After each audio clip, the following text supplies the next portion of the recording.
Sobat Indak, ketemu lagi dengan saya Efta di Indak Podcast, Jejak Industri dan Perdagangan. Segmen Obras, obrolan santai. Nah, dan kali ini di segmen Obras ini kita agak sedikit berbeda karena saya tidak sendiri lagi, karena selalu akan ditemani oleh Bung Fikri atau yang biasa kita sebut dengan dokter klinik. Dokter klinik ya, oke. Nah, Sobat Indak, hari ini kita akan membahas atau mengangkat topik tentang Sidat ya. Banua Sidat ya, perusahaannya. Bagaimana mulai awal dan sampai akhirnya bisa proses dia sampai bisa ekspor. Nah, oke. Sebelumnya silakan Pak Fik mungkin diperkenalkan dulu narasumber kita hari ini. Ya, selamat datang Pak Andri. Saya panggil Pak Andri saja ya Pak. Andri. Oh ya Pak Andri. Ya. Ya, beliau ini owner dari Banua Sidat, salah satu UKM lah yang didorong oleh bukan cuma Dinas Perindak, tapi Dinas Koperasi, Bank Indonesia didorong, dan akhirnya itu bisa menembus pasar global. Dan ini insya Allah mudah-mudahan terus berkelanjutan. Nah ini jadi tidak lepas juga ya dari teman-teman klinik ekspor itu membantu untuk kalau kita ini dari sisi ekspor sih beliau sendiri yang cari bayarnya. Kita dari klinik ekspor terkait dokumen SK aja kemarin itu prosesnya cepat karena dilakukan dengan penerbangan ya kemarin, proses pengirimannya, dan kita bantu di situ. Pokoknya biar subuh tengah malam kita siap layani, yang penting terpenuhi gitu. Sobat Indak, saya informasikan juga bahwa Indak Podcast ini akan membahas terkait dunia industri dan perdagangan. Nah, bagaimana Pak Fik? Pak Dok, kita langsung saja ke narasumbernya. Kita harus menggali sebenarnya. Ini kalau dibilang UKM yang progresnya cepat sekali sebenarnya. Terhitung cepat karena banyak kita bina pelaku usaha ya. Kita kasih diklat segala macam. Tapi ya langsung naik turun lagi gitu kan. Karena memang kita juga tidak bisa salahkan mereka, mungkin karena kondisi internal mereka sendiri kan. Sedangkan jadi buat kami di klinik agak aneh gitu kan terkait Banua Sidat ini Pak Andri. Karena siapa yang pernah makan ini Sidat ini? Saya saja belum pernah. Jadi begini, jadi ada kan? Jadi kata kuncinya, jadi bicara ekspor itu jangan berpikir yang sudah laris. Bisa ada barang yang tidak disukai orang Indonesia bisa laku di negara lain gitu kan. Jadi potensi ekspor itu sangat luas. Kita lihat ya potensinya bukan hanya di negara di dalam negeri. Pasar luas sekarang. Jadi jangan terlalu memperkecil pasarmu. Sangat luas. Dan Sidat saja yang tidak, saya yakin kalau dihitung persentase ada 10% nggak seorang Sulawesi Tengah sendiri belum sampai 10%. Belum ada sampai 10%. Dan konsumsi Sidat. Tentu. Sidat. Itu gimana kok mulainya awalnya? Pilih Sidat untuk awalnya memang karena ini potensinya kita di Sulawesi Tengah. Yang kedua, Sidat ini memang di Indonesia tidak terlalu digemari masyarakat di sini. Tapi di negara seperti Jepang, Korea, Cina, Sidat ini masuk kategori makanan menengah ke atas. Sangat dicari karena kandungan gizinya, kandungan gizi, manfaatnya. Apalagi orang Jepang paling suka sekali. Bahkan di sana itu ada hari rayanya Jepang itu saat masuk musim panas, itu satu negara Jepang wajib makan Sidat. Wajib? Iya, wajib mereka. Itu sampai ada tanggal merahnya. Jadi kita hitung dari situ presentasinya. Mau kasih makan satu negara ini, nah mungkin sampai sekarang. Makanya sampai saat ini kebutuhan akan Sidat di Jepang itu belum mampu dipenuhi dari dia. Mereka ambil bukan cuma dari Indonesia, dari beberapa negara pun belum sanggup. Wah, luar biasa. Cuma begini, kalau ibarat kayak kita memulai usaha, kan kita produknya kita harus tahu kan. Ini kita mau pasarkan kemana? Loh kok bisa? Pak Andri tahu kalau harus masalahnya kan harus dicoba dulu ke daerah kita kan. Kita pasarkan dulu. Oh ini langsung ke luar kok bisa tahu potensinya sebesar itu? Apakah sudah ada duluan yang ingin cari barang itu atau Memang awalnya memang kita sudah dapat informasi karena kita juga kerjakan ini sudah sekitar 10 tahun lebih. udah lama nih. Tahun 2014 kita mulai usaha ini. Ekspornya? Belum sih. Oh, ekspornya belum, Kita ya. selama ini supply ke eksportir. Oh, jadi Supply supplier. sampai di Jakarta. Jakarta lanjutkan ke Cina sama negara lain. Jadi cuma untuk nama kita punya SIM tapi tetap bunyinya di sana. Sana ya. Ya. Dari beberapa ada itu kejadian seperti itu kita tetap upayakan. Apalagi baru beberapa tahun terakhir ada kendala juga di market karena produknya kita ini sidat marmoratin paling banyak itu masuknya ke Cina. Cina. Sempat ada trouble, akhirnya dampaknya sampai kita di daerah beberapa tahun. Untungnya kita di sini, kami bisa tetap jalan walaupun market ekspornya sempat tutup karena kita ada pengembangan produk. Jadi kita ada dengan market domestik pun kita tetap bangun. Seperti Horeca apa semua tetap jadi tidak pengaruh saat ada stuck di market ekspor, Iya. usahanya tetap jalan. Tetap jalan. Tapi pas pemasaran di lokal ada juga gitu. Waktu poster awal-awal itu. Atau langsung jadi supplier aja gitu. Waktu awalnya? awal cuma supplier. Cuma Supplier karena aja? iya belajar dari kejadian ini kan sudah berapa kali kejadian seperti itu. Jadi pada saat kita hanya berfokus di satu market eksportir, tiba-tiba ada kendala. Sempat beberapa tahun sebelumnya juga hal seperti itu pernah terjadi. Nah itu jadi pelajaran buat kami untuk kembangkan juga. Harus market lokal, domestik kita bangun. Jadi caranya kita masuk ke resto-resto, Chinese resto, sama Japanese resto yang ada di Surabaya, Jakarta, dan pasar. Berarti memang market awalnya bukan di Palu ya? Kan. Memang target lebih banyak keluar. Luar ya. Ya. Jadi memang bukan konsumsi orang Palu. Asal dari sini tapi nggak ada satupun pernah rasa ini barang ya. Tapi sekarang udah banyak, sudah Udah mulai banyak, banyak. Karena saya kerjasama juga sama resto di Kepiting Gatsu. Kepiting Gatsu, jadi situ sudah ada juga kita pajang itu yang hidup. Nah, itu saya lihat presentasinya dari di awal memang agak-agak lambat, tapi sekarang malah cepat sudah. Permintaan lumayan. Karena semakin banyak yang tahu paham dengan ini sepertinya karena manfaat dari sidat ini. betul. Yang kedua itu ikon Sulawesi juga. Iya. Dan yang pasti orang Sulawesi Tengah, orang Palu khususnya ini sudah mulai cerdas ya, sudah mulai tahu bahwa ini barang ini ternyata Ini bukan soal rasa. Iya. Ini soal nilai gizinya gitu ya. Iya, itu sobat tindak. Kita sekarang memang sudah diajar. Masyarakat ekonomi luar itu Amerika, Eropa itu kan dia selalu lihat itunya dulu. Nilai kesehatannya seperti apa. Itu untuk produk-produk olahan pangan ya. Jadi Itu informasi juga bahwa sidat itu Anda yang mau coba sidat itu sudah bisa di Palu udah di ada. Palu sudah ada ya. Di beberapa resto di Palu ada. Oh, ya. Pak Andri, coba bisa diceritakan mungkin apa yang menjadi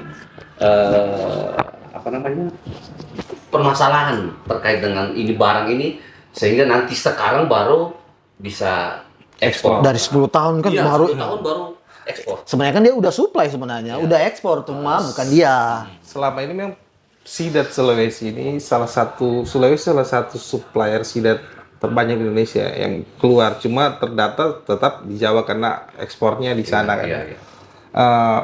Ada sisi baiknya juga di kejadian-kejadian seperti saya jelaskan tadi. Ada market sempat tutup apa semua. Nah itu jadi buat kita di daerah karena nggak mungkin berharap terus di situ. Kita harus cari jalan keluarnya. Coba cari jalan keluar terus. Akhirnya ketemu buyer juga. Terus yang kedua apa ya? Yang bisa kami sampai ekspor itu banyak dukungan dari pemerintah sini juga. Disperindak akhirnya bisa sampai terlaksana. Awalnya kesentuh pemerintah itu kapan? Dan di dinas apa gitu, Pak? Pertama saya masuk ini saat ini saya ingat betul kegiatan Bangga Buatan Indonesia. Oh, di situ awal. Itu pertama saya masuk. Masuk ke Itu ditarik oleh dari dinas apa? Dinas kalau nggak salah saya lupa itu bagian UMKM. Oh, koperasi ya, dinas koperasi UMKM ya. Itu pertama ikut gabung di situ. Di situ kan banyak pelatihan-pelatihan. Memang pertama untuk lokas, setelah itu masuk di kegiatan dengan BI, terus disupport juga dari Disperindak. Setiap ada event-event, terus sempat ikut juga kita di ini Trade Expo. Oh, Trade Expo Jadi Indonesia. di situ banyak info dengan motivasi kita UMKM. Oh, setelah melihat seperti apa di luar sana, ternyata kita harusnya bisa ekspor sendiri dari sini. Tidak mungkin kita berharap terus di sana, karena ini alurnya seperti ini, harusnya kita bisa. Nah, itu dari situ kita coba terus. Jadi tantangan terus buat kita. Akhirnya sampai kejadian seperti ini. Ya. Jadi memang itu target dari klinik ekspor sendiri. Bagaimana masyarakat Sulawesi Tengah bisa melakukan ekspor, dan ternyata ekspor itu tidak sesulit yang kita bayangkan gitu. Itu tugas dari tinggal menunggu momentumnya di mana anunya. Karena kalau ekspor itu ya bukan cuma butuh uang, butuh niat, kemauan kan. Ada uang tapi tidak ada niat ya sama aja gitu. Kalau Pak Habib bilang kalau mau ekspor itu satu ada konsisten, kontinuitas, kualitas, baru continue juga, kemudian isi tas. ya. Oke. Oke. Pak Andri, kita lanjut ini. Pak Andri, untuk Sulawesi Tengah sendiri, gimana tempat sidat ini dikembangbiakan atau apa ya? Hampir 80% perairan yang ada di Sulawesi Tengah itu ada ikan sidatnya. Walaupun ikonnya sudah langsung diambil duluan sama Poso. Jadi orang ngomong sidat Sulawesi, orang taunya Poso. Karena ini air laut apa air tawar sebenarnya? Tawar ya. Dia jadi prosesnya gini. Ini dia kebalikan dari ikan salmon. Ikan salmon dia kalau mau memijah dia naik ke hulu. Tawar ya. Tapi kalau sidat dia mau memijah ada fase tertentu, dia turun ke laut. Turun ke laut, ada kedalaman tertentu, itu berdasarkan penelitian ya. Setelah itu benihnya glass L namanya, benih sidat itu naik. Itu biasanya bersamaan saat musim nike. Hampir setiap muara sungai yang ada di Sulawesi itu pusat benih naik. Jadi kita di Sulawesi masih sangat berlimpah itu. Jangan di Muara Palu dong. Muara Palu ada. Loh, dimakan buaya. Cuma biasanya nelayan kalau mau ambil itu harus adu nasib. Iya, karena buaya. Adu nasib dengan buaya. Iya, saya bilang setiap muara asal jangan Muara Palu aja. Saya baru tahu juga, ternyata memang dia kalau mau datang bertelur itu di muara kedalaman tertentu begitu ya. Iya. Setelah itu baru dia naik sama-sama dengan nike ya. Iya. Di sini kan Dan nike. berdasarkan beberapa penelitian itu induknya itu harus korban, karena setelah dia memijak induknya mati. Wah. Jadi ada cerita khusus, ada perjuangan di situ, ada pengorbanan. Luar biasa berarti ini produk ini ya. Ini Kalau kita lihat ini Pak Fik juga kan, ini kita memang banyak muara-muara di Sulawesi Tengah ini, waduh sangat banyak. Tapi tadi dibilang 80% atau lebih dari itu pasti ada. Juga. Untuk kualitas sendiri bagaimana untuk? Kalau kualitas, jadi begini, di market ini ada beberapa segmen di ekspor. Ada segmennya dia maunya hanya tangkapan alam. Ada segmen market mau yang hasil budidaya. Nah, kebetulan yang kita punya ini sekarang ini dua-dua ada. Cuma yang masih bisa kita jalankan saat ini yang masih tangkapan alam. Karena ini berhubungan dengan, pertama juga kalau pengembangan budidaya perlu investasi yang lebih besar. Ya. Jadi kita coba cari apa dulu yang bisa jalan. Setelah itu pelan-pelan kita siapkan yang lebih untuk bisa continue-nya. Karena memang ada beberapa, walaupun kita punya daerah sini masih sangat berlimpah, cuma kalau kita masih berbicara tangkapan alam, kita belum bisa menjamin continue. Karena berdasarkan masih tergantung cuaca. Karena itu ada pengaruh juga. Itu ada perkiraan berapa banyak? Kalau kita kelola bagus-bagus di Itu yang sini, tangkapan alam itu ya? Tangkapan alam di Sulawesi, kalau cuma mau kejar per bulan sampai dengan 5 ton masih cukup bisa. 5 ton ya. lumayan lah. Kalau budidaya kan mungkin lebih besar. Kalau lagi. budidaya lebih besar. Sedangkan kebutuhan negara yang tadi Bapak bilang itu seberapa besar? Sangat besar. Saya sampai saking banyak perlunya, ini harus bacaan ulang saya. Iya, dia ada ratusan sampai ribuan ton ya. Ribuan. Per tahun. Luar biasa. Ini perlu dikembangkan sebenarnya. Betul. Ya. Nah itu jadi untuk para penangkap dan ini ya untuk sidat itu ya sekarang. Jadi kalau misalnya ambilnya di mana Pak?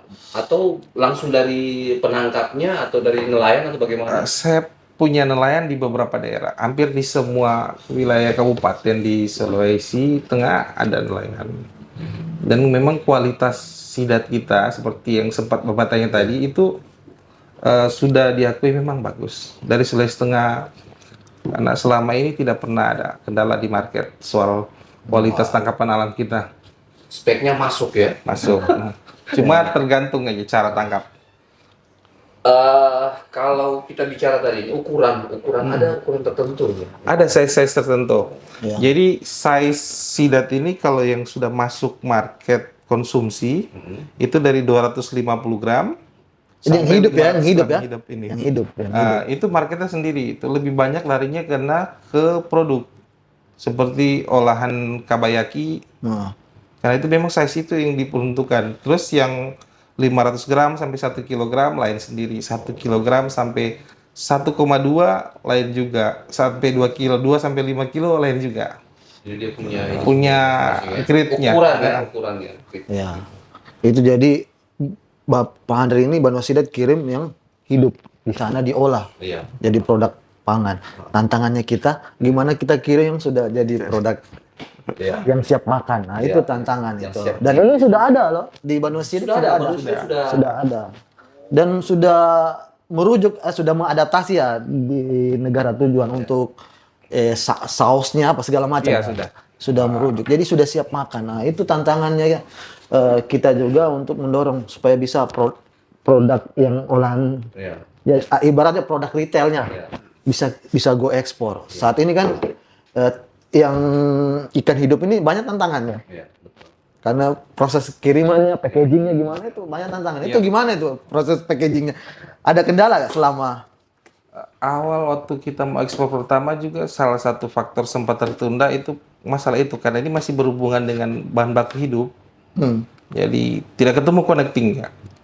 Itu kendala. Connectingnya karena kita hitung-hitung, aduh ini semua hampir 2 hari baru sampai. Kalau kita paksakan ini, saya bilang pasti ini gotong royong jadinya ini. Ya. Tidak balik modal saya bilang. Ya. Nah, kita coba alternatif lain, kita komunikasi lagi ke pihak logistik. Iya. Sini kita bicarakan lagi, terus gimana coba dibantu lagi. Nah kebetulan buyer yang baru ini datang, dia juga punya logistik. Jadi punya connecting dengan beberapa maskapai kan. Ya. Jadi pas dia datang ke Palu, kita ketemukan juga dengan logistik sini. Nah dia punya orang juga kayak di Vietnam Airjet. Itu jadi dia kasih connect, dikonekkan, hubungkan antara dari Garuda sampai si Jakarta, connect langsung pindah ke Viet Airjet. Jadi ketemu waktunya. Oh, ya. Nah, karena kalau mau cari penerbangan langsung dari sini ke Vietnam, kayak kita kan ke Vietnam, itu belum ada. Jadi mesti dia sempat pindah pesawat. Iya. Nggak ada proses restuffing, artinya setelah dari Palu kan biasanya gitu yang pernah saya kunjungi juga di daerah Tangerang itu yang ekspor produk hidup bulus yang kayak kura-kura itu penyu itu dia ada setelah pingsan dimasukin di ruangan di Wadah. gudang penakaran begitu dikasih hidup dikasih sadar tunggu waktu connect berangkat baru dikasih masuk ulang packaging. Nah, kalau ini berarti langsung masih di dalam posisinya awal dari Palu, langsung tunggu pesawat, langsung jalan gitu. Nggak ada ada- itu teknik sebenarnya, teknis penanganan packing. Itu semua ada, setiap jenis komoditi ini punya cara masing-masing. Kalau kita memang ada juga step pertama untuk kita bisa atur ketahanan ini produk kayak sidat kan bisa berapa jam dia bisa bertahan, kita bisa atur. Bisa dia. Bisa kita maksimalkan lah. Satu waktu kita sudah bisa pikirkan kan, tiba-tiba ada kendala apapun atau apa kayak delay atau apa, kita bisa hitung estimasi waktunya tetap masuk. Itu cara packingnya di teknisnya kita Pak. Mulai dari waktu dia penampungannya, pasca packingnya, pasca pembiusannya, itu semua. Oh, berarti Ada proses step-step. yang kemarin kirim ini nggak ada lewat penakaran dulu, langsung tetap dalam posisi awal, tunggu pesawat langsung Harus penakaran dulu, harus masuk di penampungan dulu. penampung dulu. Di karantina dulu. Karantina, setelah karantina baru kita proses packingnya. Itu karena sewa tempat juga itu kan. Kita punya tempat sendiri fasilitas. Ada di sana. Oh, berarti sudah memang arahan ke sana ini. Nah, itu bisa lancar karena posisi dengan jumlah sidat yang lebih besar nanti ke depan. Nah, kalau tidak ada itu susah itu. Ya betul. Bisakah nanti mungkin bukan hanya lewat ini, lewat apa namanya, angkutan laut? Wah, lama mati. Ya, Bisa kalau kita sudah masuk di fase ini minimal setengah jadi. Setengah jadi. Ya, Karena bisa sudah hidup. proses. Ya. Kalau di mana-mana yang produk hidup harus segera. Ya. Karena kalau proses kapal itu berhari-hari itu. Kecuali yang kabayaki tadi, apa kabayaki, Iya, unagi, filetnya filetnya, filet beku itu Nah bisa. itu kita kan certified. arahnya juga ke depan ke situ. Itu yang tantangannya itu tadi saya bilang. Kalau kita ke tadi barang setengah jadi ya, gitu. Sudah sampai di mana prosesnya untuk di Banua Sidat sendiri? Kita sebenarnya sudah masuk sampai di end product. Sudah end produk, sudah produk akhir dia. Semua sudah tersertifikasi juga produk-produk kita. Tinggal pengembangan lebih ke depan, market kita coba menawarkan. Oh ya tadi ya, selain di Jakarta, di sini juga sudah ada ya, di daerah Jawa di sini juga sudah. Ya. Cuma memang untuk produk kita lebih banyak masih kita supply ke tadi luar daerah. Untuk Sulawesi masyarakatnya masih. Karena memang ini jadi gini, yang produk unagi kabayaki ini produknya kita ini makanan Jepang. Memang lebih kita spesialkan ke resto Jepang sama Chinese resto. Tidak Atau sushi tei. Nah, yang biasa suka makan sushi tei itu ada topping khusus itu terbuat dari unagi. Tidak bisa dikolaborasi dengan Kelor dia. Bisa. Boleh tuh. Ya, artinya kali rasa Jepang gitu kan. Nah, gitu. Di Bisa. supermarket sudah ada juga ya untuk unagi. Ada beberapa sudah kayak tapi belum supermarket besar. Karena kapasitas kita juga belum mampu karena kalau supermarket ini apalagi dia punya banyak cabang ini kita mau satu kali supply. Tapi secara sisi pemenuhan packaging untuk produk akhir itu kan udah terpenuhi semua kayaknya. Ada GMP-nya, ada halalnya juga ya. Halal ada. Ada halalnya juga. BPOM Jadi sudah sudah siap sebenarnya. Cuma memang pasarnya ini yang belum ada untuk secara lokal, masih nasional ya daerah-daerah Jawa ya. Cuma tantangan ke depan ya pasar-pasar luar. Cuma kembali lagi ke bahan baku, pemenuhan bahan bakunya gimana? Ya, tapi artinya kalau kita bicara dari sisi klinik ekspor sendiri bahwa lebih menguntungkan ketika ini barang yang bukan barang mentah yang kita ekspor kan begitu ya? Iya betul. Ya. Jauh lebih menguntungkan ya untuk Betul ini ya. jauh. Daripada Iya, kita akan ada bisa- nilai tambahnya di situ. Berubah. Itu kan kita bisa menekan biaya pengiriman apa semua itu sangat pengaruh banyak. Karena tadi kirim ikan hidup itu luar biasa tantangannya. Luar biasa. Itu kemarin kejaran untuk bisa rilis ekspor awal itu perdana. Dan ini mudah-mudahan yang kedua ya, nanti dalam waktu dekat ini mudah-mudahan bisa berhasil. Doakan Sobat Indak bisa lancar dan terus continue ke yang lebih besar lagi pengirimannya. Dan ini buat kita dinas OPD yang berkaitan dengan terkait ini kan harus saling bergandeng tangan untuk mendorong bukan cuma Banua Sidat, UKM-UKM yang punya potensi ke sana kan arah sini. Dan ini sebenarnya pemicu Banua Sidat. Loh, bisa gitu kan? Iya betul. Kok bisa? Kemarin kita ada juga kategori UMKM Arumia Tono. Nah, itu ya karena triggernya cukup besar karena dia punya perusahaan importir di Jepang sendiri. Jadi dia punya pintu keluar sama pintu masuk gitu. Jadi kalau ini betul-betul dari nol ini ya. Betul-betul dari nol. Dan karena saya agak tahu karena relasinya sering jadi ketika mau ekspor ada aja kendalanya. Saya Pak Dokter begini, saya potong dulu. Jadi saya berpikir begini, ini jadi tantangan juga kita untuk dinas perdagangan ya, khususnya yang teman-teman dalam negeri ini kan. Ini tadi yang bahan yang sudah yang setengah jadi itu kalau kita bagaimana supaya bisa laku dulu di Indonesia. Mungkin Pak barangkali ada nama mungkin yang dirubah supaya orang tahu ini pakai nama Indonesia, mungkin dia punya ini. Kalau kan merek nama Indonesia kan, Iya. tidak salah nama Indonesia. Cuma memang orang tahu kalau dibilang unagi itu orang tahu. Maksudnya informasi terkait dengan bahwa ini makanan bagus, ini makanan punya nilai gizi sekian, promonya mungkin seperti itu ya barangkali. Ya lebih harusnya mau sosialisasikan tentang nilainya, value-nya dari makanan itu kan. Dia karena gizinya gitu kan. Sekalian mengedukasi ya kita masyarakat harusnya kita harus lebih selektif untuk pilih makanan kan. Kadang saya juga ditawarin, aduh mikir dulu makan apa ini. Jangan wabi saya sendiri sampai sekarang. Tanya, ada masakan-masakan tertentu yang bisa saya makan. Dari Sidat ini ya. Iya. Saya suka makan masakan Jepang ya. Cuma ya kadang pilih-pilih juga kalau rupanya gimana ya. Tapi ternyata di Jepang sampai ada tanggal merahnya. Sampai hari rayanya ada. Hari rayanya ya. Dan itu unagi dimakan mentah ya dari proses. Ada mereka Dari makan plastik sashimi, tapi lebih banyak di kabayaki. Yang seperti yang produknya Pak Andri Ya, itu itu kan langsung sudah dari mas- proses beku dipanasin aja baru langsung dimakan gitu. Oh. Tapi mereka ada juga yang masih jadikan sashimi, itu lebih ekstrim itu. Oh, aduh. Masih mentah kan? Masih mentah sekali, masih dari yang Hidup masih hidup. langsung di Di fillet, dagingnya langsung dibikin. Aduh itu agak Ya. Pernah nyobain salmon juga lumayan itu. tambah apa mungkin jeruk atau apa mungkin begitu ya.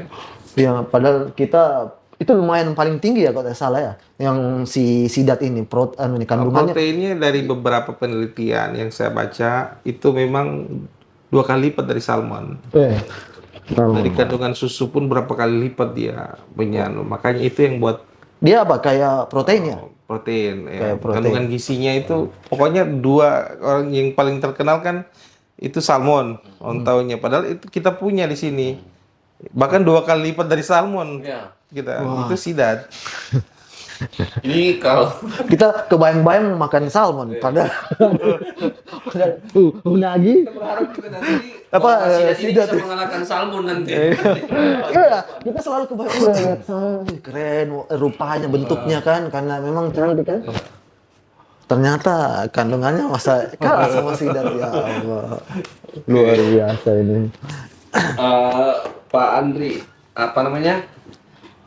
Kalau saya lebih ke ini tadi ya, barang setengah jadi produk yang sudah jadi bukan bahan mentahnya. Untuk sekarang ini sudah berapa banyak? Lebih suka di situ sebenarnya. Karena kayak saya bilang jelaskan tadi itu biaya pengiriman, biaya apa itu bisa berbeda hampir 50%. Nah, bayangin kita kirim ikan hidup ini, kita packing, satu packing kan 20 kilo. Itu beban air, beban apa itu? Iya. Hampir 20 kilo juga Iya. semua. Nah, kalau kita cuma sudah di fillet, itu kan sudah buang Space-nya tulang, lumayan. sudah buang apa semua. Lebih banyak. Terus harga bisa diangkat lagi. Angkatnya. Nah, tapi memang harga ini gini, ada beberapa segmen harga untuk produk ikan ya, ikan apapun itu level di atas masih live yang hidup. Harganya ada di beberapa tempat memang kalau bisa disajikan di satu kayak resto apa masih dalam waktu hidup itu punya harga nilai yang Lebih lebih tinggi ya. itu yang buat kenapa banyak masih produk yang diekspor Karena dari dia tahu sini susahnya. itu lebih. Dia tahu susahnya untuk peroleh itu. Tapi ada beberapa segmen juga yang sudah lebih sama ini kayak kita produk setengah jadi itu dengan ada sendiri juga udah punya market. Kalau bedanya yang tadi kalau hidup kuantitinya sedikit. Tapi memang profitnya cuma kalau yang setengah jadi kan kuantitinya banyak, bisa banyak, bisa banyak proses. Nah, itu yang kita upayakan ke depan, sudah bukan lagi kirim yang masih bahan baku, minimal kita kirim sudah setengah jadi. Tapi kalau bisa produk pun, karena kita pun sudah siap. Siap. Nah, jadi pengembangan produk ke depan ya kita bisa juga tinggal kayak bayar sana maunya apa, dia mau saus seperti apa, ya udah sausnya bawa sini kita. Kan itu hanya itunya. Kalau dagingnya, kalau untuk bahan baku kita coba siapkan semampunya kita. Terkait tempat juga kan pemenuhan barang setengah jadi itu kan dia ada instalasinya segala macam dari Banu Sidat ada nggak sudah? Kalau kita Kayak pendingin atau ada semua, tapi belum maksimal. Nah, mudah-mudahan ini bulan depan ada sedikit tambahan lagi untuk lebih melengkapkan. Ini juga mungkin dari pemerintah daerah juga ini mungkin bisa ya kira-kira untuk mendorong atau untuk membantu. Maksudnya cari investor lah untuk kalau kemarin bisa gandengan sama Banu Iya, Sidat. kalau kita lihat kemarin produk durian itu kan ada bantuan dari dinas apa gitu. Nah, ini kita mungkin saja ke depan bisa berharap seperti itu. Kayak mesin pendingin apa ya untuk ininya, freezer dan sebagainya. Ya mudah-mudahan lah itu yang kita harapkan gitu kan. Kemarin kita ya kalau dari sisi dinas sih sebenarnya impact-nya terhadap perkembangannya Banu Sidat kan kecil sekali. Kita rasa waktu dia sampai bisa ekspor ketemu di Sultan Export Forum ya, ketemu relasinya. Jadi Banu Sidat ini bukan mengirim atas namanya dia sendiri, tapi kerjasama dengan namanya PT Rivago. PT Rivago. PT Rivago lah ini kebetulan di dalam Sultan Export Forum ada mereka di situ yang bernaung di SN Cargo juga. Itu sudah di situ awal ceritanya kita bisa ekspor. Mudah-mudahan kedepannya dengan kita buat podcast juga, siapa tahu ada yang lirik untuk bisa investasi ke Pak Handri terkait pemenuhan segala macam instalasi atau apalah. Dan kalau saya berharap bahwa Banu Sidat ini bisa nanti menghasilkan produk yang minimal setengah jadi. Minimal setengah jadi, sehingga dia mempunyai nilai yang lumayan lebih baik daripada barang mentah, dan itu juga akan membantu para nelayan. Nah, otomatis akan meningkat bahwa nanti semakin banyak permintaan nanti, otomatis nelayan kita juga semakin hidup istilahnya kan. Memang sambil edukasi juga, karena kita masyarakat sini memang agak awam sih sebenarnya. Saya masih penasaran juga ini karena sidat ini, karena dari sisi kalau dapat ikan sunu ya masih pilih ikan sunu juga kita. Ya, itu kalau ikan soal rasa memang kalau suruh pilih ya kita mau cari enak ya kita ambil lobster apa. Tapi segi dari manfaat sama untuk memang itu yang sidat belum sadarnya kita ya dari sisi manfaatnya. Makanya saya juga nanti setelah ini mungkin saya juga akan coba karena saya sudah tahu bahwa lebih bagus jadi saya batal untuk makan salmon. Rencananya mau cari salmon. Oh gitu? Oh luar biasa. Batal karena saya karena saya sudah tahu bahwa sidat ini 2 kali lebih. Kenapa nggak coba di rumah makan yang ada di mall ini, yang Jepang-Jepanis ini? Kan ada. Itu mau coba masuk nanti. Iya, cuma pelan-pelan ya, karena kita harus bagi sekarang kita sudah terbuka market ekspor, tapi kita satu sisi kita harus jaga juga market domestik karena jangan sampai kejadian-kejadian seperti sebelum-sebelumnya terlalu fokus kita supply ke yang untuk masuk ekspor, kita tidak bangun lokal, tiba-tiba ada kendala, akhirnya habis ya. Stek nelayan pun imbas sampai ke bawah semua. Ini belum ditahu nih efek Trump ini. Iya, bisa aja kesana kemarin ini barang kan. Ya, jadi harusnya bangun luar juga, yang luar negeri global, sama tetap lirik juga pasar lokal. Khususnya di daerah Palu kan, edukasi untuk makanan sehatnya. Siapa tahu bisa masuk di yang proyeknya Pak Prabowo ini terkait makan bergizi kan, terpenuhi. Iya, betul. Iya. Jangan cuma telur kan, siapa tahu bisa unagi ya. Siapa tahu ya, kan itu betul-betul bergizi kan, sudah terbukti dan memang bahwa sidat ini untuk Sulawesi khususnya Pulau Sulawesi terbesar ya begitu. Nah, suplai paling banyak sebenarnya dari Sulawesi. Cuma selama ini taunya ya di sana. Memang terbesar di Poso atau Saya bilang tadi, Sulawesi ini 80%, bahkan 90%, semua perairan di Sulawesi itu ada sidatnya. Cuma memang ikon yang duluan yang tangkap Poso sampai keluar indikasi geografisnya kan. Nah, jadi kalau sudah indikasi geografis keluar ya artinya itu apa bonusnya Poso berarti. Oh, sementara diajukan Sudah lama mereka pegang. Itu indikasi jenis sidat marmorata sebagai Kan endemik Danau Poso. Kan awalnya memang tahunya di Poso itu Sogili sama Sidat itu kan. Kalau kita sih bukan karena memang dari sebelum-sebelumnya hampir semua daerah kita kelola. Jadi kita tahu persis di seperti apa di lapangan. Tapi ada perbedaan yang dari ada ditemukan perbedaan misalnya di daerah sini warnanya begini atau Kalau ada beberapa jenis, cuma kalau untuk marmorata hampir semua wilayah Sulawesi ada. Karena sudah kita banding-banding, jadinya kan beda, tapi ternyata sama. Dari sisi luarnya, fisiknya, nah, itu sama semua ya. Ada beberapa jenis lain juga. Tapi kalau untuk yang jenis marmorata hampir semua di perairan di Sulawesi ada. Ya, karena kalau kayak durian kan, durian Parigi, durian Pulau itu beda warna, itu gitu kan orang bilang ya. Nah, siapa tahu ini sidat Poso sama sidat di pantai barat itu beda mungkin.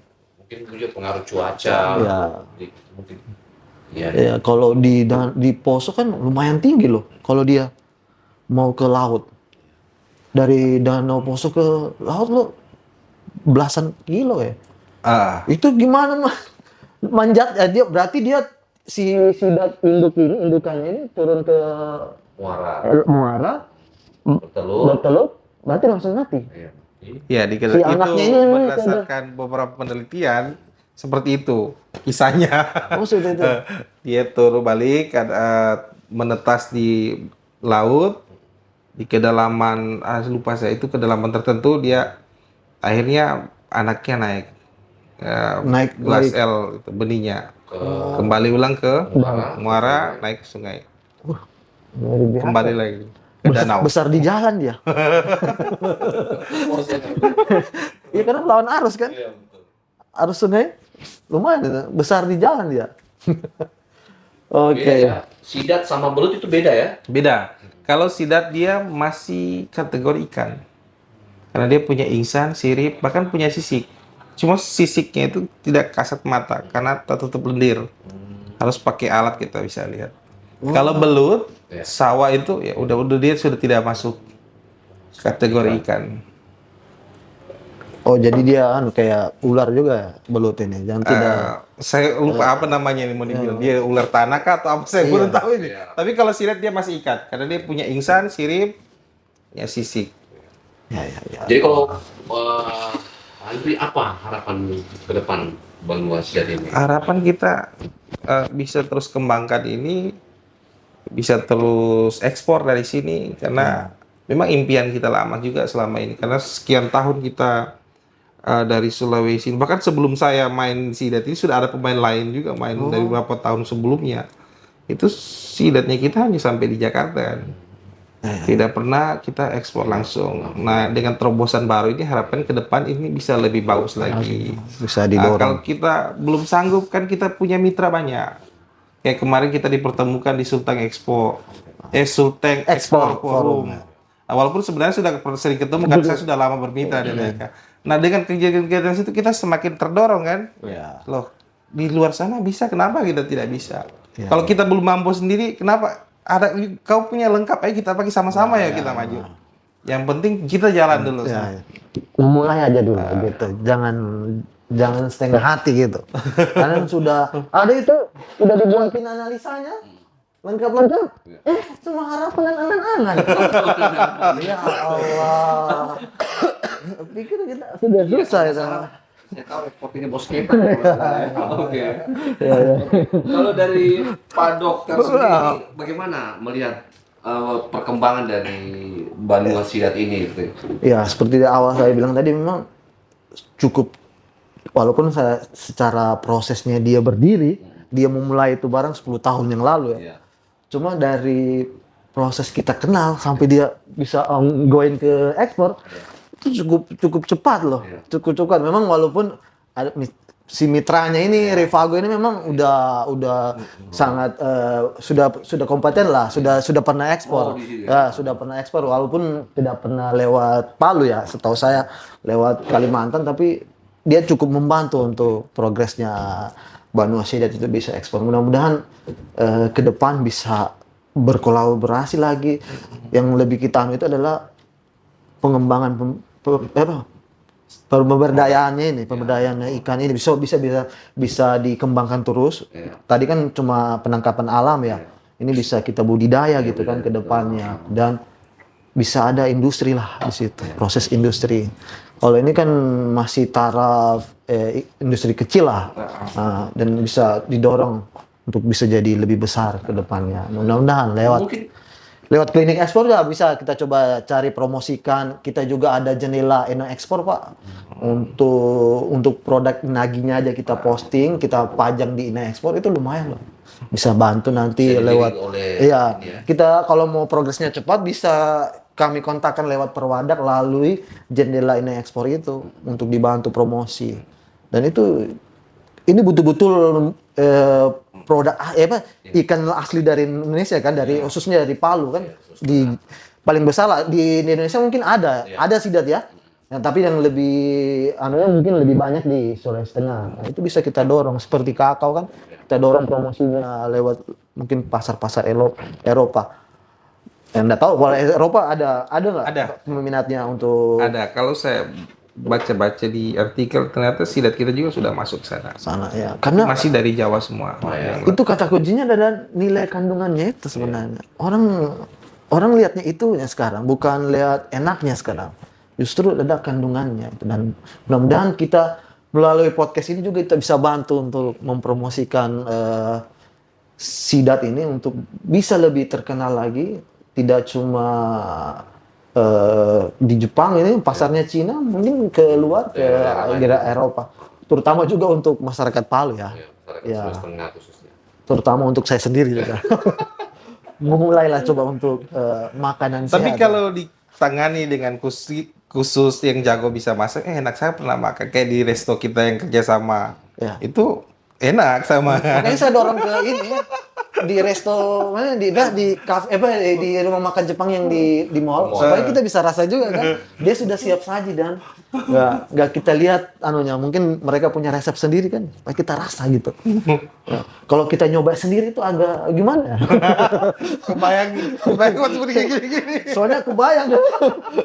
Pokoknya kalau di atas nasi wah sudah nikmat itu. Kalau sidat sendiri, kalau yang saya tahu itu ada yang dimasak seperti kuah gitu kan? Ada kayak seperti di Danau Poso, di Tentena, di beberapa resort di sana juga itu dimasak khas di sana. Jadi pakai ada bumbu asam tersendiri. Saya pernah rasa ini enak, saya suka. Dia berkari gitu atau? Dia seperti kuah asam, tapi dengan bukan jeruk ya, bukan jeruk. Ada yang di hutan apa saya lupa namanya itu. Yang itu kan biji-biji banyak gitu kan. Itu rasanya enak sekali. Sangat gurih dan fresh. Ya, karena kita masih lidah sini kan masih kepingin rasa gurih enak gitu. Pak dokter belum pernah coba itu. Belum. Saya sudah ditawarin lalu. Saya baru lihat aja udah, aduh gimana ya. Walaupun kebayang-bayang itu kandungannya ya. Iya. Oke, Pak. Ya. Pak Andri. Ya. Karena waktu ya, mungkin ya kita sudah cukup. Terima kasih, dan kita berharap bahwa memang Banua Sidat ini akan membantu mendorong sebagai trigger untuk para eksportir pelaku UKM itu termotivasi untuk bisa. Ternyata sekarang sudah bisa dari Sulawesi Tengah, tidak harus lagi ke Jawa, kita bisa langsung dari Sulawesi Tengah untuk ekspor. Intinya cari informasi bahwa ini produk kita punya potensi di luar. Nah, kalau Pak Handri kan memang udah dari awal tahu ini barang nggak pernah dipasarkan di sini, pasarnya di luar. Nah, kalau tantangannya teman-teman UMKM, dia kan memang dikonsumsi masyarakat sini, tapi gimana caranya bisa? Kalau kayak keripik kan udah di Jepang ada juga keripik sih. Tinggal gimana kita mendorong bisa berdaya saing gitu kan. Dan ini juga informasi teman-teman UKM untuk mencari informasi terkait dengan bagaimana memulai ekspor, itu bisa langsung datang saja ke Dinas Perindustrian dan Perdagangan Provinsi Sulawesi Tengah, Jalan Kartini nomor 18 Palu. Terima kasih, mungkin selesai dulu bincang-bincang kita obrol santai kita. Ya, terima kasih Pak Andri sudah hadir di Indah Ya, Podcast. Iya. Dan semoga kita berharap Banua Sidat semakin eksis lagi, semakin besar. luas pasarannya, Amin. dan juga kebaikannya untuk masyarakat di Sulawesi Tengah sendiri. Nah, Sobat Indah, itu tadi obrolan kita membahas terkait dengan industri dan perdagangan. Sekali lagi untuk teman-teman yang ingin mengetahui tentang ekspor dan bagaimana bisa ekspor, itu bisa langsung saja ke Dinas Perindustrian dan Perdagangan Provinsi Sulawesi Tengah nomor 18 Palu. Terima kasih, saya Efta. Sampai ketemu di Indah Podcast selanjutnya, Jejak Industri dan Perdagangan.